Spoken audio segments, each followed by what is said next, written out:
Hello friends, welcome back to V and V creative kids. അപ്പോൾ ഇന്ന് നമ്മൾ ചെയ്യാൻ പോകുന്നത് ഒരു ക്യാൻവാസ് ബോർഡിൽ ഒരു പിസ്താഷ്യലിൻ്റെ ആർട്ട് വർക്കാണ്. അപ്പോൾ നമുക്ക് ചെയ്താലോ? കമോൺ. അതിന് വേണ്ടിയിട്ട് നമുക്ക് കുറച്ച് സ്കെച്ച് വേണം, പിന്നെ കുറച്ച് പിസ്താസ് കളർ ചെയ്തെടുത്തതും ആൻഡ് നമുക്ക് അതെല്ലാം ഇങ്ങനെ ഫ്ലവേഴ്സ് ഷേപ്പിൽ അറേഞ്ച് ചെയ്യാം. അതിനുശേഷം കുറച്ച് ഗ്ലൂ എടുക്കുക, എന്നിട്ട് അത് ഒട്ടിക്കുക. അത് കഴിഞ്ഞിട്ട് ഇതുപോലെ മോഡൽസ് ആയിട്ട് ഇങ്ങനെ ഒട്ടിച്ചു കൊടുക്കാം. അത് കഴിയുമ്പം നമുക്ക് 3 ഫ്ലവേഴ്സ് സെറ്റായി കിട്ടിയിട്ടുണ്ട്.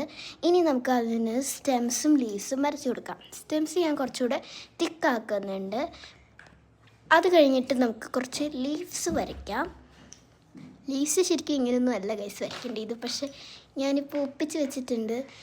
അത് കഴിഞ്ഞിട്ട് നമുക്ക് കുറച്ചുകൂടെ ഡീറ്റെയിൽസ് ഒക്കെ കൊടുക്കാം. എന്നിട്ട് ഞാൻ ഫ്ലവേഴ്സിൻ്റെ ഒരു നടുക്കായിട്ടൊരു മഞ്ഞ കളർ കൊടുത്തിട്ടുണ്ട്. പിന്നെ കുറച്ചുകൂടെ കളർഫുള്ളാക്കാൻ വേണ്ടിയിട്ട് കുറച്ച് ഗ്രീനറിയും സണ്ണും കൊടുത്തിട്ടുണ്ട്. അപ്പോൾ ഇതാണ് നമ്മുടെ റിസൾട്ട്.